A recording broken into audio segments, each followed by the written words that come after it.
Hi everyone, it's Fitz with your postgame talk from the Cats and Dogs studio right here in Manhattan. We did not make the trip to LSU. We have coverage up of the game.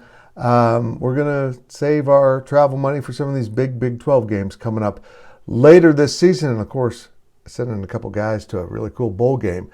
But let's get to the business here. First of all, subscribe to this YouTube channel, but mostly at times like this, I'm going to just be honest. Subscribe to GoPowercat.com. We're having 60% off right now.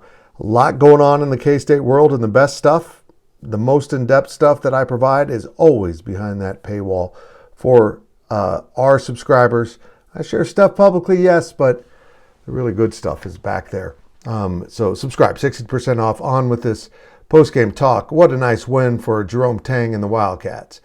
75-60 at LSU. If you didn't know, LSU was a 2.5-point favorite going into the game. I think Cole Carmody told me they actually tipped off the game as a 3.5-point favorite because I would imagine because everyone thought everything going on would be a distraction, you know, and I guess I would too. I didn't even consider betting on this game.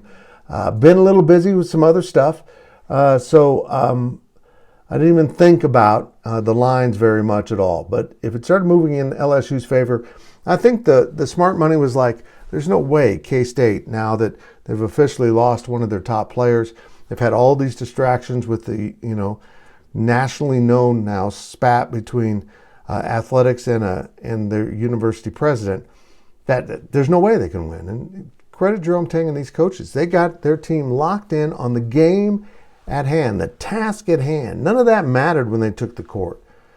That they had the team prepared, ready to play. And I tell you what, that's not easy. When you've got stuff of this magnitude swirling around your program, it can knock you off track. And Jerome Tang refuses to do that. He's handled himself extremely well this week with telling protesters to go home and doing a video. And I don't care if those things were commanded to do. At the end of the day, they were the right things to do, and they kind of maybe helped recenter him. He got things shut down. You know what? If you want to protest, there's something coming up in Topeka next week. It's called a Kansas Board of Regents meeting.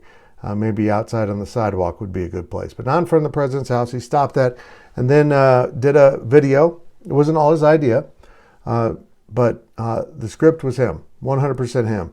He might have moved off of the message that was commanded dissent, but he sent a great message of love and moving forward, and that's exactly what his team did in this game. Let me talk about a few players here, and I want to start with Arthur Kaluma. He struggled a lot early in the year. He's now hitting consistently above 50% three-point range. He was 3 or 4 in this game. He had 17 points, 11 boards. This guy's been better than what I thought. And while Tyler Perry continues to struggle at times, he was 3 of 10 from the field, 2 of 7 from three-point field goal range. He's got to get settled in. He had 14 points because he went 6 of 6 at the free throw line, most of that coming late. And that is such an important thing to have for your team when you've got a guy that can go to the line and close games out. Cam Carter grew up 15 miles from Baton Rouge. He had 21 points. Most of that was in the first half. He was brilliant for the Wildcats. He also added in 8 rebounds from his guard spot. Cam has grown into a remarkable player. I can't believe how much better he is.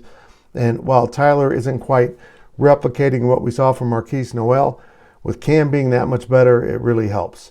You know what? They're not going to get the big guy back. Everyone thought Naquan would be a force.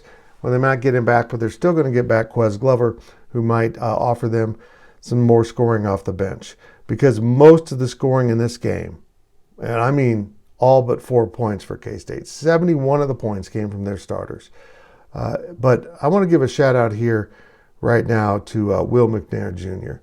There were times when he was completely dominant. He was 5 of 6 from the field, scored 13 points, had 5 rebounds. Probably needs to be a little bit better in that department, but he closed out on defense. He was really special at times. As Kansas State gave up 59% shooting in the first half to LSU and 29% in the second half. It was amazing defense. This looks more like the team Jerome Tang wants to have, needs to have, and I think this sets K-State on course for some real exciting games. They got 8 days off, a full week to finish up classes with their finals and get everything done. Nan Tomlin did graduate on Saturday. He's in the transfer portal. I think all K-Staters wish him the very best, no matter where he ends up. And so we're hopeful that it's not down the road in Lawrence, but it could be. We'll see how it all plays out. But now the guys need to focus in on their grades. Coach mentioned in the postgame on the radio that his team is setting high marks for grades for the basketball program. And that's pretty cool. The game in Kansas City against Wichita State is coming up. I think it's the 21st. It's a Thursday. We will be there. I look forward to seeing so many close friends in KC. That's it for this post-game talk. I kind of like being in the studio. It's so easy. I just sit here on my butt and talk. That's my wheelhouse of work. That's where my best work comes from, when I work as little as possible.